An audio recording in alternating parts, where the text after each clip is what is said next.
Hello friends, எல்லோரும் எப்படி இருக்கீங்க? நான் உங்கள் அன்பு தோழி ராஜி. இன்றைக்கி நம்ம மிராக்கல் டைம்லாம் பார்க்குறக்கு முன்னாடி இது நவமூலிகை யாகத்துக்கான அப்டேட்டுங்க. வரப்போகிற பஞ்சமி எப்போ வருதுங்கிறது உங்களுக்கு தெரியும். 14th அன்னைக்கு வருது.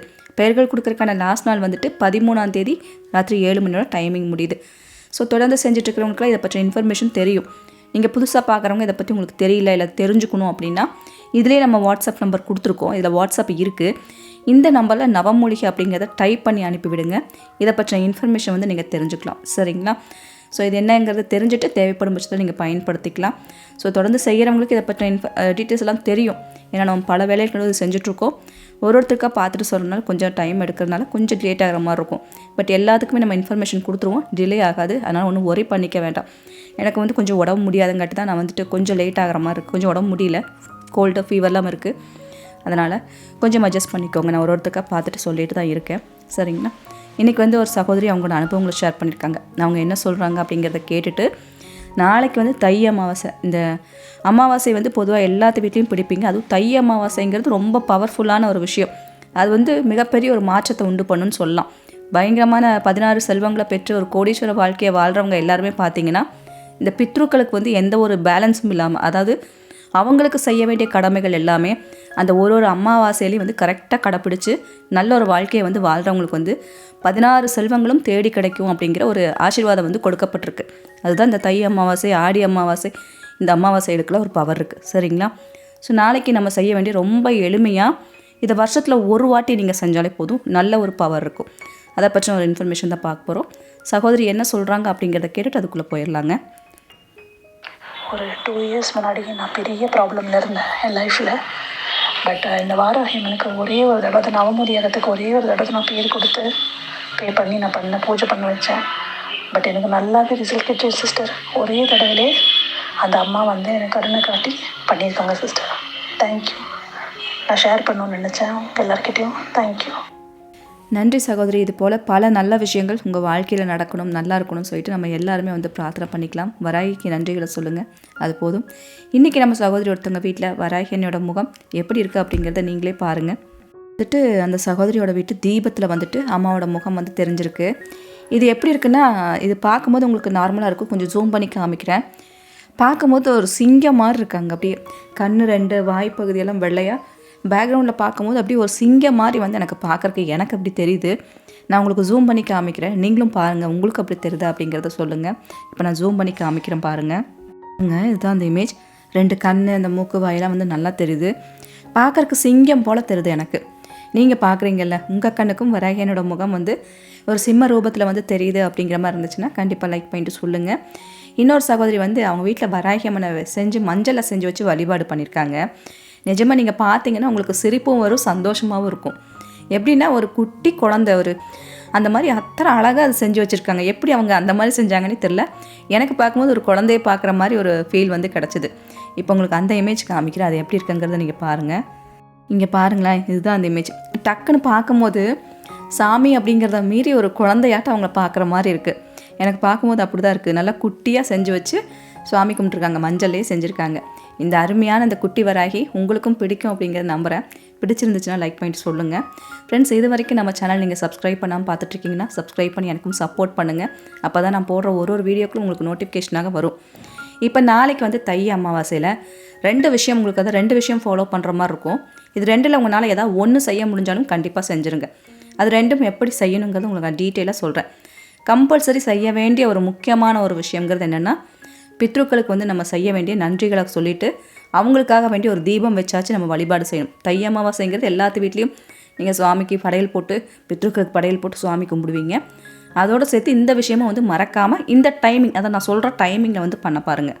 நாளைக்கு காலையில் நம்ம செய்ய வேண்டிய முக்கியமான விஷயம் என்னென்னா, நீங்கள் தூங்கி எந்திரிச்சதில் ஆரம்பித்து மதியானம் 12 மணிக்குள்ளே இந்த டைம்குள்ளே உங்கள் வீட்டு பக்கத்தில் ஏதாவது அரச மரம் இருக்கான்னு பாருங்கள். மற்ற மரங்கள் கிட்ட வைக்கக்கூடாது.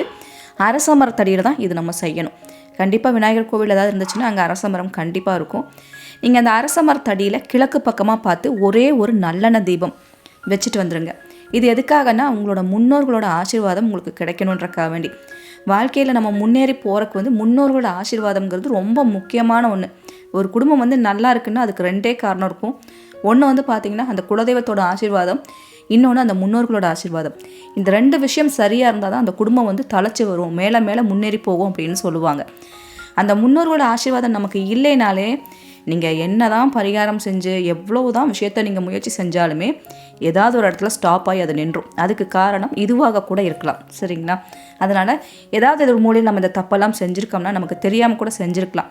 அதுக்கெல்லாம் ஒரு சாரி கேட்டுட்டு மன்னிச்சிடுங்கன்னு சொல்லிட்டு வருஷத்தில் ஒரு வாட்டி வர இந்த தை அமாவாசைங்கிறது ரொம்ப பவர்ஃபுல். அதுவும் வெள்ளிக்கிழமை வருது.